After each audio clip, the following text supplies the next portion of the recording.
Oh, Venus is out now. We're all going to Mars. Good morning. Welcome back to Tentacle Quill. And today we are discussing Robert Heinlein's Space Cadet. Yeah, Space Cadet. Classic. Absolutely Very classic. A positive PvE space. A player versus environment. So we should talk about what this is. Yes. Heinlein, one of my favorite authors, he's a classic. Oh, so good. Again, of his time, and he definitely has two modes of writing. He has, I'm writing something serious, so something like Stranger in the Strange Land, which we should talk about sometime. But then he has what is often called his juvenile series. Yes. But yeah, Space Cadet fits into that. And it's a classic boys' adventure from post-World War II. It's just really good. And this just is a really wholesome, positive kind of book. Like, the vibes are immaculate. The vibes are like Star Trek vibes. They're very much Star Trek vibes. And I think that's why I had to talk a bit about his history, is I think a lot of the people coming out of that period is like, we've seen the world presents enough horrors that like PvE is actually really interesting, because some of the most interesting thing is when people work together to solve problems. That's the thing. It's like the hopefulness for the future as well. Even though it is in a harder time of the history. Yeah, so it's published in 1948, so you can see like right after the war. The story is that a space cadet, Matt's the main character, Yeah, so he wants to be a space cadet, go into space and all this. Yes. And bear in mind, like, in the sci-fi world, this is top of the thing, because Jules Verne's been published, and with all the advances in rocketry through World War II, everyone's like, we're going to space. Yeah, we're just going to live there now. And this is back, so, like, there's a bit in this where, like, they go to Venus. Yes. But Venus is, like, this lush planet with aliens. Because this is, like, the period where we're still in that era of space writing, which I love. I love this era I love it. writing. It's also really weird that it's like, oh, Venus is out now. We're all going to Mars. When there used to be this real period of, like, oh, Venus is where it's at. Yeah, it was before we knew much about the planets. So I think that's a lot of it. And I mean, I actually would love to see more space writing that was almost fantasy space writing. Yeah. Because this is science fiction, but it's written in a period where, it's just that the public's knowledge of space was less.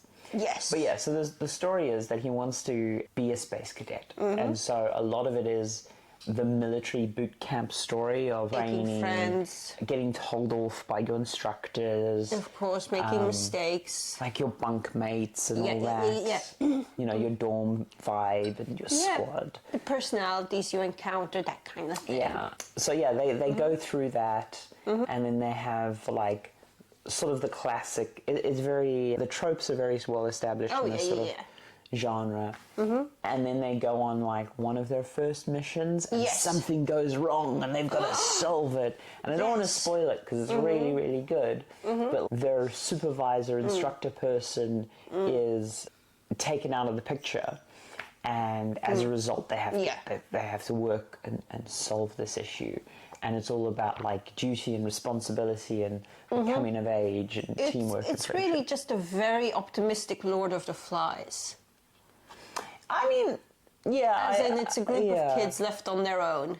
I think it's a more realistic version. Yes. I think a lot of writers, especially when they're trying to like amp up the drama or solitary or whatever, you are negative about the human experience. True.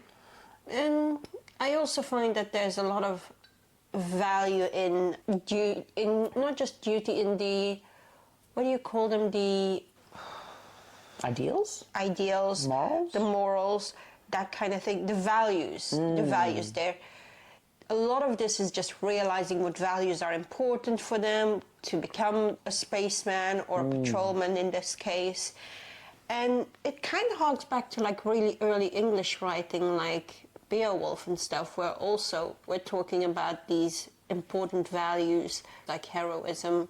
And I think that's a lot of writing tradition, right? I think modern history is a bit of an anomaly where the rights and freedoms of the individual have been so high that it's been somewhat unpopular in pop culture to genuinely write about sort of duty and ideals and moral driven stuff. And when we do write about that stuff, it's usually, I'd say, a much more harmful nationalistic patriotism, a lot more of these sort of second or third derivative ideals, rather than I'm doing this because it's the right thing to do, or because... We're also in a very different era here. We just finished the war. Kind of what we saw in Godzilla -1. We just come out of that really strict structure into a new world, basically. Definitely post-World War II, the greys got erased. Yes. Right? So, and this is one of the reasons why you saw gender norms get reinforced strongly post-World War II. Yeah. There was a lot of return to traditional ideals, which is where the boys' the boys' adventure writing comes from and stuff. Exactly. So it's all in that lens. And I don't want to over-romanticize it because there was a lot of negativity about all that. But there's definitely like positives you can kind of take from it as well, because I think we can be a bit like morally ambiguous sometimes in our like our modern heroes and our modern like our love of the anti-hero. Oh yes, the anti-hero, accidental heroes even, or just even just villain narratives. So for example, Megamind, which completely had the antagonist as our main character. And that's kind of fun, and that's kind of a play against these kind of things. Yeah, because the other thing is, like, Robin Heinlein, one of his other books that everyone has heard of, not many people have read, they've seen the movie, is Starship Troopers. Yes. Now, Starship Troopers, because Heinlein does this a lot, he writes characters with value systems he doesn't necessarily believe in. Yes. He wrote some really cool LGBT stories, by the way, short stories. But yeah, so he writes models with characters he doesn't believe in, almost parodying them, saying, this isn't a good thing, guys. So like Space Cadets is very clearly like space Nazis. And you're not meant to think that their way of thinking is correct. Sorry, not Space Cadets, Starship Troopers. Yes. But then people miss the memo. Space Cadets is less weighted. I think, as I say, it's in his juvenile series. It's meant to be read by kids. It's not that deep. Most of the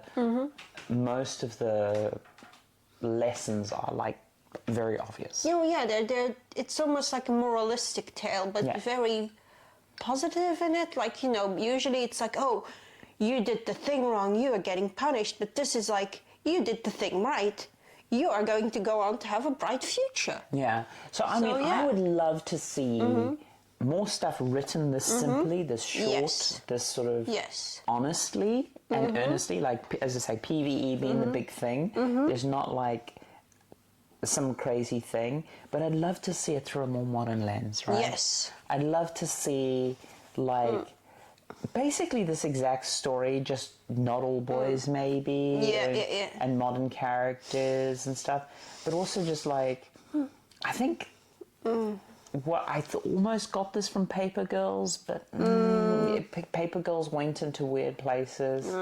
I really want this modern, like, Star Trek, Lower Decks. And also, just because it's PvE doesn't mean that everyone is getting along, everyone is beautiful, everyone's great. There's like a few people who... The rich brat. The rich brat. Like, for example, there is one character who, through his own arrogance, ends up leaving the program, and it's like...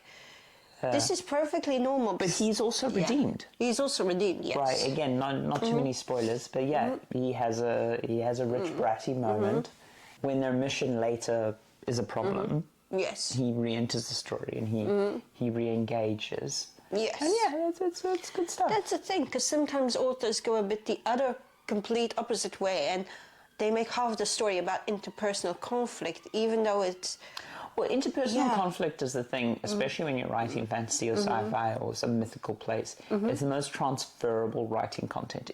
Once you've written interpersonal conflict, it doesn't matter if it's in the office or on the star deck or wherever it is. It translates. So I think writers use it as a bit of a comfort blanket. For me as a reader, I'm like, there's all these amazing things out there. Why do you care that Susan took a second dessert? But I think, so this is the thing, right? And this is why I like PvE, is it's something that Gene said about writing Star Trek, right?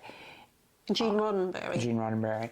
I don't want the story to be driven by squabbles on the on the crew, because and his reasoning was, as we advance in society, it's not just our science that gets more advanced; it's our socializing that gets more advanced. That's true. And we're better at conflict resolution.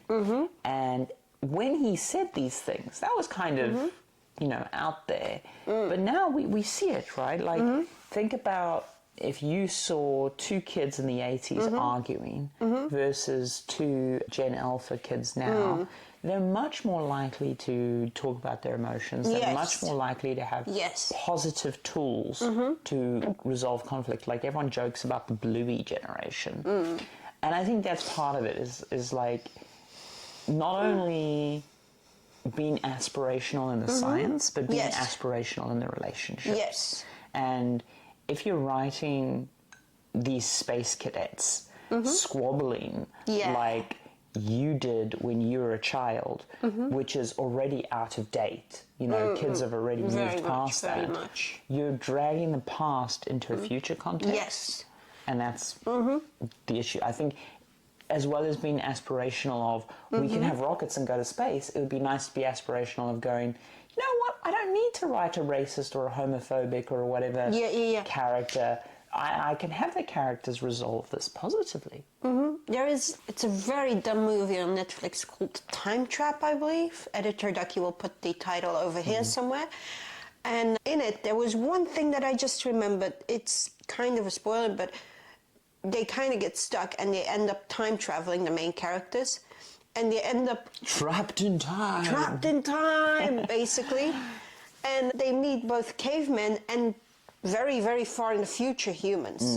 And instead of it being, the future people have no emotion and the cavemen are very, very emotional, it's kind of the opposite, which is more realistic. Exactly, which is one thing I really liked, which is something that why it stuck to me. It's like, the people from the future actually have an emotional reason to save us and do this, while kind of the cavemen are they are trying to survive and being like, what are you doing in our cave?